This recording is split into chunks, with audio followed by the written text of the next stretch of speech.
ஓம் சாந்தி 27/5/2024 சாகார முரளியின் முக்கியமான கருத்துக்கள்.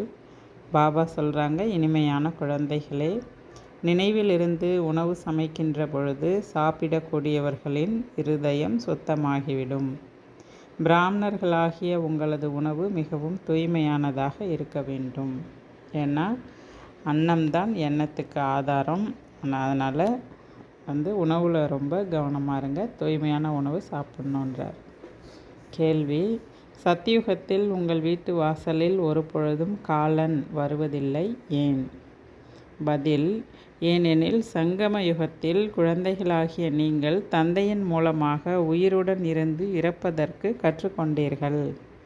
யார் இப்பொழுது உயிருடன் இருந்து இறக்கின்றார்களோ அவர்களது வாசலில் ஒரு பொழுதும் காலன், அதாவது யமன், வர முடியாது. இறக்க கற்றுக்கொள்வதற்காக நீங்கள் இங்கு வருகின்றீர்கள். சத்யுகம் அமரலோகமாகும். அங்கு காலன் யாரையும் சாப்பிடுவது கிடையாது. ராவண ராஜ்யம் மரண உலகமாக இருக்கின்றது. ஆகையால் இங்கு அனைவருக்கும் அகால மரணம் ஏற்பட்டு கொண்டே இருக்கிறது. ஓம் சாந்தி. இனிமேலும் இனிமையான குழந்தைகள், கண்காட்சியை பார்த்துவிட்டு வருகின்றீர்கள் எனில் புத்தியில் அதுவே நினைவில் இருக்க வேண்டும். கண்காட்சியில் எதெல்லாம் பார்த்தோமோ, என்ன புரிய வச்சாங்களோ அதுதான் புத்தியில் இருக்கணும். நாம் எப்படி சூத்திரர்களாக இருந்தோம், இப்பொழுது பிராமணர்களாக இருக்கின்றோம். பிறகு சூரிய வம்சம் மற்றும் சந்திர வம்சத்தில் தேவதைகளாக ஆவோம். இது புரியணும், புத்தியில் இருக்கணும் அப்படின்றார். இந்த சங்கம யுகத்தின் மாடல் கண்காட்சியில் வைக்க வேண்டும். கலியுகம் மற்றும் சத்தியுகத்தின் நடுவில் இருப்பது இந்த சங்கம யுகம் ஆகும். ஆக இந்த சங்கம யுகத்தின் மாடல் இடையில் இருக்க வேண்டும். அதில் 15-20 வெள்ளை உடை அணிந்தவர்களை தபஸ்யா, அதாவது தியானம் செய்வதாக அமர்த்திவிட வேண்டும். சூரிய வம்சத்தை காண்பிப்பது போல சந்திர வம்சத்தையும் காண்பிக்க வேண்டும். இவர்கள் தபஸ்யா செய்து இவ்வாறு ஆகின்றார்கள் என்பதை மனிதர்கள் புரிந்து கொள்ளும்படியாக நீங்கள் உருவாக்க வேண்டும். உங்களது ஆரம்பகால சித்திரம் இருப்பது போன்று சாதாரண ரூபத்தில் தபஸ்யா மற்றும் எதிர்கால ராஜ்ய பதவி போன்று இதையும் உருவாக்க வேண்டும். ஆக இவர்கள்தான் இவ்வாறு ஆகின்றார்கள் என்பதை நீங்கள் புரிய வைக்க முடியும். நீங்கள் மிக சரியாக இதை காண்பிக்க வேண்டும். நாம் பிரம்மா குமாரிகள் ராஜயோகத்தை கற்றுக்கொண்டு இவ்வாறு ஆகின்றோம். ஆக சங்கம யுகத்தையும் கண்டிப்பாக காண்பிக்க வேண்டும். குழந்தைகளாகிய நீங்கள் பார்த்துவிட்டு வருகின்றீர்கள் எனில் முழு நாளும் இந்த ஞானம் புத்தியில் இருக்க வேண்டும். அப்பொழுதுதான் ஞானக்கடலின் குழந்தைகள் உங்களையும் மாஸ்டர் ஞானக்கடல் அப்படின்னு சொல்ல முடியும் அப்படின்னு பாபா சொல்கிறார். அந்த தேவதை போன்று நீங்கள் ஆகணும்னா இந்த நேரம் யார் முயற்சி செய்கிறார்களோ அவர்கள் தான் அடைவாங்க. இந்த நேரத்தில் நீங்கள் சிலர் மட்டுமே இருக்கின்றீர்கள். ஆனால் இன்னும் போக போக நாளுக்கு நாள் அதிகரித்து கொண்டே இருக்கும். முழு சிருஷ்டி சக்கரம் எப்படி சுற்றுகிறது? நாம் தபஸ்யா செய்து கொண்டிருக்கிறோம். பிறகு இவ்வாறு ஆவோம் என்பது புத்தியில் இருக்க வேண்டும். இதனையே சுய தரிசன சக்கரதாரியாக ஆகி அமர்வது அப்படின்னு சொல்லப்படுது என்றார்.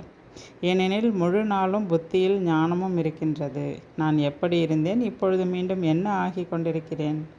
மாணவர்கள் கண்டிப்பாக ஆசிரியரை நினைப்பார்கள் அல்லவா? அதுபோல இங்கேயும் கூட குழந்தைகள் நீங்கள் தந்தையை நினைவு செய்ய வேண்டும். ஏனெனில் நினைவு யாத்திரையின் மூலம்தான் பாவங்கள் அழியும். ஆத்மா பவித்திரமானதாக ஆகிவிடுகிறது. பிறகு அதற்கு சரீரமும் கூட பவித்திரமானதாக கிடைக்கிறது. யார் சூத்திரனிலிருந்து பிராமணர்களாக ஆகின்றார்களோ அவர்களே பிறகு தேவதைகளாக ஆகின்றார்கள். இதற்கான மாடல் எவ்வளவு பெரிதாக இருக்கின்றதோ அந்த அளவிற்கு நல்லது.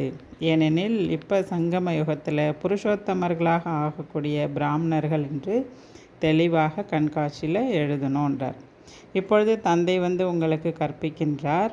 மேலே சிவபாபாவின் சித்திரம் இருக்கின்றது. அவர்தான் உங்களுக்கு கற்பிக்கின்றார். நீங்கள் இவ்வாறு ஆகின்றீர்கள். இந்த பிரம்மாவும் உங்கள் கூடவே இருக்கின்றார். அவரும் வெள்ளை உடை அணிந்த மாணவனாக இருக்கின்றார். மனிதர்கள் ராமராஜ்யத்தை ஏற்றுக்கொள்வதில்லை. ராமராஜ்யம் ராவணராஜ்யம் என்றும் பாடப்பட்டிருக்கிறது. சத்தியுகத்தில் தர்மராஜ்யம் இருக்கும். மற்றபடி திரேதாயுகத்தில் சத்திரியர்களை நிந்தனை செய்து விட்டார்கள். நாமே நமக்காக சுய ராஜ்யத்தை இப்பொழுது ஸ்தாபனை செய்து கொண்டிருக்கிறோம். உலகில் எந்த அமைதி என்ற சுய ராஜ்யத்தை அனைவரும் கேட்குறாங்களோ விரும்புகிறாங்களோ அதை இப்பொழுது நாம் ஸ்தாபனை செய்து கொண்டிருக்கிறோம்.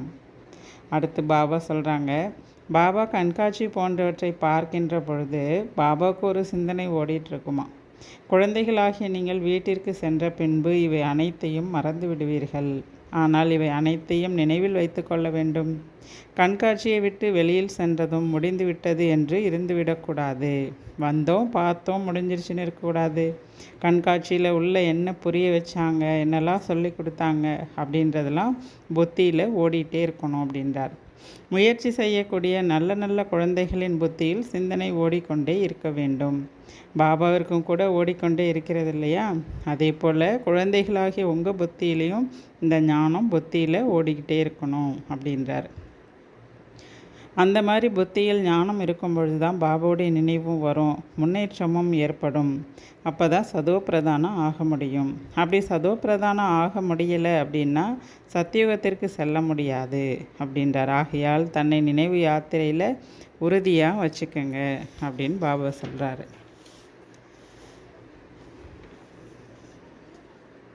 பாபா இந்த நேரம் காலனுக்கெல்லாம் காலனாக இருக்கார். பாபா சொல்கிறாங்க, உங்கள் வாசப்படியில் காலனே வர முடியாதபடி நான் உங்களுக்கு இறப்பதற்கு இப்போ நான் கற்றுக் கொடுக்குறேன் அப்படின்னு சொல்கிறார். அங்கே ராவண ராஜ்யமே கிடையாது. சத்தியுகத்தில் ஒரு பொழுதும் காலனே வர முடியாது.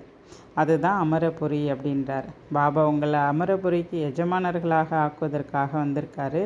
ஏன்னா இது மரண உலகம். பாரதத்தின் பழமையான ராஜயோகம் உங்களுக்கு மீண்டும் கற்பிக்கப்படுகிறது என்று நீங்கள் அந்த கண்காட்சியில் கூட எழுதுங்க. கண்காட்சியை பார்க்கக்கூடியவர்கள் இதில் வேறு என்ன இருக்கின்றது என்று சிந்தித்து மிக சரியாக புரிந்து கொள்ள வேண்டும். இதை நடைமுறையில் மிக நல்ல முறையில் நீங்கள் புரிய வைக்க வேண்டும். ராஜாராணி எப்படியோ அப்படியே பிரஜைகள் என்பது இதில் வந்துவிடுகிறது. தந்தை எந்த அளவுக்கு தெளிவாக புரிய வைக்கிறாரு, குழந்தைகளே தன்னை ஆத்மா என்று புரிந்து கொண்டு தந்தையை நினைவு செய்யுங்கள். இதில் தான் முக்கியமாக அழுத்தம் கொடுக்க வேண்டும். உலகில் தூய்மை, சுகம், சாந்தி எவ்வாறு ஸ்தாபனையாகி கொண்டிருக்கிறது என்பதை இங்கே புரிந்து கொள்ளுங்கள் அப்படின்னு நீங்கள் எழுதி போடுங்கன்றார். நீங்கள் தங்களுக்காகவே செய்கின்றீர்கள்.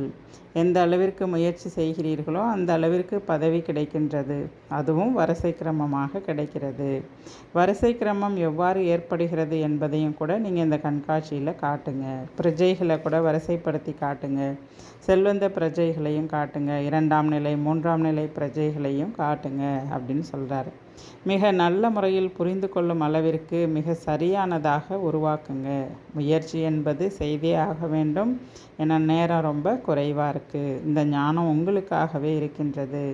நாம் ஒரு தந்தையை நினைவு செய்தால் இவ்வாறு ஆக முடியும் என்று மனிதர்கள் புரிந்து கொள்ளும்படியாக நீங்கள் கண்காட்சியில் புரிய வைங்க, சித்திரங்களெல்லாம் அமையுங்க அப்படின்னு சொல்கிறார். நீங்கள் மகாரதி குழந்தைகள் எனில் உங்கள் புத்தியில் சிந்தனை ஓடிக்கிட்டே இருக்கணும் அப்படின்னு சொல்கிறாரு. நல்ல நல்ல சகோதரர்களும் இருக்கிறாங்க. முதலாவதாக ஜெகதீஷ் சகோதரர் இருக்கார். அவர் பத்திரிக்கை வெளியிடுறாரு. அதே போல் பிரிட்ஜ் மோகனுக்கும் கூட எழுதுறதுல நல்ல ஆர்வம் இருக்குது அப்படின்னு பாபா சொல்கிறார். தந்தையிடத்தில் என்ன செல்வம் இருக்கிறதோ அது நாடகப்படி கிடைத்து கொண்டே இருக்கும். குழந்தைகளாகிய உங்கள் புத்தியில் இந்த சிந்தனை இருக்க வேண்டும். எந்த காரியத்தை வேண்டுமானாலும் செய்யுங்கள், ஆனால் கைகளினால் உணவு தயாரித்தாலும் புத்தி சிவபாபாவிடம் இருக்க வேண்டும். பிரம்மா போஜனமும் தூய்மையானதாக இருக்க வேண்டும். பிரம்மா போஜனம் என்பது பிராமணர்களின் போஜனம். பிராமணர்கள் எந்த அளவிற்கு யோகத்திலிருந்து உருவாக்குகிறீர்களோ அந்த அளவிற்கு அந்த உணவில் சக்தி விடுகிறது. தேவதைகளும் கூட பிரம்மா போஜனத்திற்கு மகிமை செய்வதாக பாடப்பட்டிருக்கிறது. அதன் மூலம் இருதயம் தூய்மையாகிறது எனும் பொழுது பிராமணர்களும் அவ்வாறு இருக்க வேண்டும். இப்பொழுது அது கிடையாது. ஒருவேளை இப்பொழுது அவ்வாறு ஆகிவிட்டால் உங்களது விருத்தி கூட மிக நல்லா இருக்கும். ஆனால் நாடகப்படி சிறிது சிறிதாக தான் விருத்தி ஏற்படும் அப்படின்னு சொல்கிறாரு. ஆகையினால நாம் பாபாவின் நினைவிலிருந்து உணவு தயாரிப்போம் என்று கூறும் பிராமணர்களும் வெளிப்படுவாங்க. அதனால் உணவு சமைக்கும் பொழுது தூய்மையான உணர்வோடு உணவு சமைக்கணும். ஏன்னா உணவு தான் அனைத்திற்கும் ஆதாரம் அப்படின்னு பாபா சொல்கிறாங்க. யோகயுக்தாக சமைப்பதற்கு மகாரதிகளும் கூட சமையல் அறையில் தேவைப்படுறாங்க அப்படின்னு பாபா சொல்கிறாரு. நாமும் கூட பிரம்மா போஜனத்தை சாப்பிட்டதுனால தான் தேவதை ஆகிறோம் என்று தேவதைகள் கூட நினைப்பாங்க அப்படின்றார். இப்பொழுது ஞானம் மற்றும் பக்தியின் ரகசியங்களை நீங்கள் புரிஞ்சிக்க முடியும். இதனை தந்தை வந்து தான் குழந்தைகளுக்கு புரிய வைக்கிறாரு. அவரும் ஆன்மீக தந்தையாக இருக்கார், ஞானக்கடலாக இருக்கார். கல்பமாக வந்து பழைய உலகத்தை புது உலகமாக ஆக்குவது, ராஜயோகத்தை கற்பிப்பது, இது எல்லாமே தந்தையினுடைய காரியம். ஆனால் கீதையின் பெயரை மாற்றிவிட்டார்கள். இதுவும் கூட கல்பத்திற்கான விளையாட்டு அப்படின்னு பாபா புரிய வைக்கிறார். யாருக்கு எப்படி புரிய வைப்பது என்று மரத்தின் பக்கம் கூட உங்கள் புத்தி வந்து போகணும். எந்தெந்த தர்மத்தை சேர்ந்தவர்கள் இந்த மாதிரிலாம் நீங்கள் பார்த்து புரிய வைக்கிறதுக்கு அந்த மரத்தினுடைய ஞானத்தை நீங்கள் நல்லா தெளிவாக புரிய வைக்கணுன்றார். பகவானுடைய மகா வாக்கியம், காமம் மிகப்பெரிய எதிரியாகும். இப்பொழுது இந்த கலியுகம் விநாசமாக வேண்டும். தேவதா தர்மம் ஸ்தாபனையாகி கொண்டிருக்கிறது. ஆகையினால் பாபா சொல்கிறாரு, குழந்தைகளே நீங்கள் தூய்மையாகுங்கள், காமத்தை வெல்லுங்கள். ஏன்னா இப்போ இதுக்காக தான் சண்டை கூட நடக்குது. சண்டையே இந்த ஒரு விஷயத்துக்காக தான் அப்படின்றார். நீங்கள் பெரிய பெரிய மனிதர்களுக்கு கூட புரிய வைக்கலாம். கவர்னரின் பெயரை கேட்டு கூட அனைவரும் வருவாங்க. ஆகையினால கூட யுக்தி உருவாக்கப்படுது. அதன் மூலம் யாராவது நல்ல முறையில் கூட புரிஞ்சிக்கலாம். பெரியவர்களின் பெயரை கேட்டு கூட பல பேர் வருவார்கள். பெரியவர்களும் வந்துவிடலாம். ஆனால் பெரியவர்கள் வருவது கொஞ்சம் கடினம். பாபா சொல்கிறாரு, குழந்தைகளை யார் மூலமாக நீங்கள் திறப்பு விழா செய்கிறீர்களோ முதல்ல அவர்களுக்கு கூட புரிய வைங்க. மனிதரிலிருந்து தேவதைகளாக எப்படி ஆக முடியும், உலகில் அமைதி ஏற்படுத்த முடியும் என்பதை கூட நீங்கள் அவங்களுக்கு புரிய வைங்க.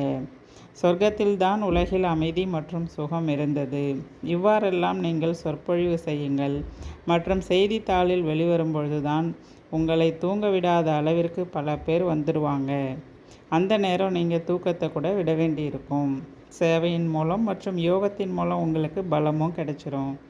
ஏனெனில் உங்களுக்கு அதில் தான் வருமானமே அப்படின்னு சொல்கிறாரு. எப்படி வருமானம் செய்கிறவங்களுக்கு ஒருபொழுதும் கொட்டாவி வராது, தூக்கமும் கூட வராது. நல்ல வருமானம் வந்துட்டுருக்குன்னா, ஸ்தூல உலகத்தில் கூட வியாபாரம் செய்யும்பொழுது வருமானம் வருதுன்னா அவங்களுக்கு தூக்கமும் வராது, கொட்டாவியும் வராது. அதுபோல் வருமானத்தினால் வயிறு நிறைந்த பிறகு தூக்கம் வராது இல்லையா? அதே போல் உங்களுக்கும் இந்த சூட்சம வருமானத்தில் உங்களுக்கு தூக்கமே வராதுன்றார்.